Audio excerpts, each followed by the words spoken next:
ដងធ្លាប់តែដើរលេងជាលក្ខណៈគ្រួសារតែឆ្នាំនេះខ្ញុំដើរលេងជាមួយនឹងមិត្តភ័ក្តិទៅតែមួយយប់2ថ្ងៃបានទៅដល់កំពង់ធំបានទៅដល់កពតបានទៅដល់កែបសំខាន់បានគេងសិតទៅវីឡា private ទៀតណាថ្ងៃណាបានជុំគ្នាម្ដងត្រូវឲ្យចឹងយើងជះលុយអាណាណៃដើរលេងដេកសិតទៅវីឡាដំណើរកំសាន្តថ្ងៃនេះយើងធ្វើដំណើរពីម៉ោង 6 កន្លះចេញពីពេញទៅចូលកំពង់ធំសិនហើយកន្លែងទឹកដីស័ក្តិសិទ្ធិនេះគឺខ្ញុំអត់ដែរបងប្រាថ្នាថាខ្ញុំបានទៅឯងសុំសើអីក៏ប្រមូលគ្នាទៅលេងកំពង់ធំមានអីបានស្គាល់បដៅហេតុតែសើទឹកដីក្មេងៗនឹងគឺបកកែថតរូបសាហាវទៅចេះអាប្លង់ថតយកចាប់ពីលើដល់ក្រោមទៀតលុយហ្មងថ្ងៃនេះសតជាបងហើយនឹងមិត្តភ័ក្តិរបស់ខ្ញុំចេញពីកំពង់ធំហើយយើងក៏មកកាន់កែបដើម្បីធ្វើការញ៉ាំអាហារថ្ងៃត្រង់អញ្ចឹងហើយសម្រាប់អាហារថ្ងៃត្រង់មកពេលនេះគឺថាបហូហៀសាហាវមានតាំងពីបកាស្រស់បកាឆាខ្ទិះមានតាំងពីក្តាមឆាមានតាំងពីបកងពងបកងពងបកាអំពងនិយាយទៅហោហែតប៉ែលត់ខ្ញុំថតបានតែប៉ុណ្្នឹងទេអូជីទូជីអីចឹងសំដែងទេខ្ញុំបាយថ្ងៃត្រង់ហើយក៏បបួ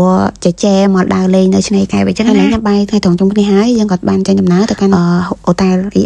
វីឡា private លេងរហដងគេកន្លែងធម្មតាដល់ពេលសាននេះសុំគេងបែបវីឡា private មកឥឡូវយើងទៅមើលវីឡាគេតិចណានេះវីឡារបស់គេនេះមានទាំងអស់មាន5បន្ទប់មានអាងហែតាំងទឹកគឺមានតែអាងឯតែសរុបមកគឺអត់មានបានងូតទឹកឯសំបីតែទឹកសមុទ្រក៏អត់បានងូតដែរដែលបានងូតនឹងគឺថាយប់ឡើងស្វឹងដេកដួលអស់ចឹងព្រលឹមឡើងងើបបាត់រួចទេឃើញអត់បងបន្ទប់គេមានខែ2និងមានខែ1បន្ទប់គេស្អាតហើយនិយាយទៅបន្ទប់គេគឺសមតម្លៃមែនហើយអីដែលខ្ញុំចូលចិត្តគឺចូលចិត្តខ្លាំងជាងគេគឺពេលដែលបើកទ្វារមកឃើញសមុទ្រឃើញអាងហែទឹកហ្នឹងគឺសប្បាយចិត្តហ្មងឥឡូវពេលល្ងាចយើងត្រូវការអាំងសាច់ម្ដងដើម្បីញ៉ាំអាហារពេលល្ងាចជុំគ្នាចឹងណាអាហារពេលល្ងាចនេះគឺវាយសិតតែសាច់គោសុទ្ធតែម្ដងហើយសម្រាប់សាច់គោនេះយើងអត់ធ្វើខ្លួនឯងទេគឺយើងកំងគេឥឡូវចាប់ដើមធ្វើការអាំងសាច់គេមានបុគ្គលិកគេជួយអាំងឲ្យទៀតហើយអានេះខ្ញុំមិនតម្រាំទៅបានចុះប្រាក់អង្គហើយតែខ្លួនចង់1ម៉ោងតែពេលចឹងទៅមានអីចុះមកមេអាំងសាច់ឆ្អិនល្មមបាទខ្ញុំនេះចូលអង្គុយផ្លុកតែពេលតែធ្វើដំណើរទៅណាមកណាយើងតែឃើញតែបានអូប៉ែលម៉ាសិនតែម្ដងនេះភ្លេចយកកន្ត្រៃមកមានអីសុំខ្ចីម្ចាស់ហាងឲ្យខ្ចីកន្ត្រៃម៉ាសិនហើយសម្រាប់កន្ត្រៃរបស់យើងចង់កាត់ក្បានចង់គៀបក្បានចង់គោះក្បានមកគុណទេសភាពណាឃើញទេទេសភាពស្អាតណាស់ហើយនេះឃើញខ្ញុំដើរទីសំដែងទេឥឡូវមេចាប់ដើមងឹតទៅតារាចម្រៀងក៏ចាប់ដើមរះបដា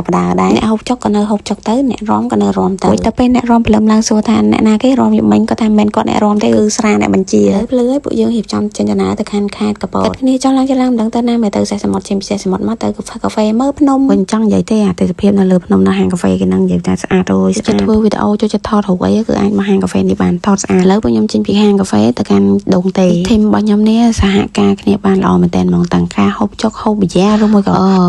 បាញ់គ្នាហ្នឹងគឺថាត្រូវហ្មងបាញ់គ្នាហ្នឹងមិនមែនបាញ់គ្នាអីទេបាញ់ពាក្យសម្ដីអញ្ចឹងណាហើយឥឡូវកូនខ្ញុំចាប់ដើមឈើហ្វាន់បដាហើយតែទៅ2ថ្ងៃហ្នឹងគឺហូបសុទ្ធហ្មងហើយដល់ពេលដើរចុះដើរឡើងទៅកន្លែងឃើញអានោះជ័រគៀស្លឹកឈើរបស់ម៉ាសិនចឹងមិនថាអីវ៉ាន់ម៉ាសិនឬមួយក៏អីវ៉ាន់អូប៉ែលអីគឺថាទៅដល់ណាក៏ឃើញដែរហើយអានោះជ័រគៀស្លឹកឈើនេះមិនមែនបានតែគៀស្លឹកឈើគៀសម្រាប់គៀកំប៉ុងប៊ីយ៉ាដូចខ្ញុំពងទៅនេះគាត់ប្រើហ្នឹងដើម្បីសម្អាតក្រោមតុកលើខ្សាច់អីចឹងណាគឺវាមានភាពងាយស្រួលចឹងថាឥឡូវអត់ហត់រៀបរាប់ប្រាប់ប្រទេសជនច្រើនទេព្រោះដោយសារពួកគាត់ស្គាល់ហើយនឹងដឹងច្បាស់ពីគុណភាពអីវ៉ាន់របស់យើងរៀបរាប់ចុះឡើងចុះឡើងឥឡូវដល់ម៉ោងទៅពេញវិញបាត់ចឹងសម្រាប់វីដេអូដំណើរកម្សាន្តរបស់ខ្ញុំជាមួយនឹងមិត្តភ័ក្តិខ្ញុំថ្ងៃហ្នឹងគឺមានតែប៉ុណ្្នឹងទេអរគុណ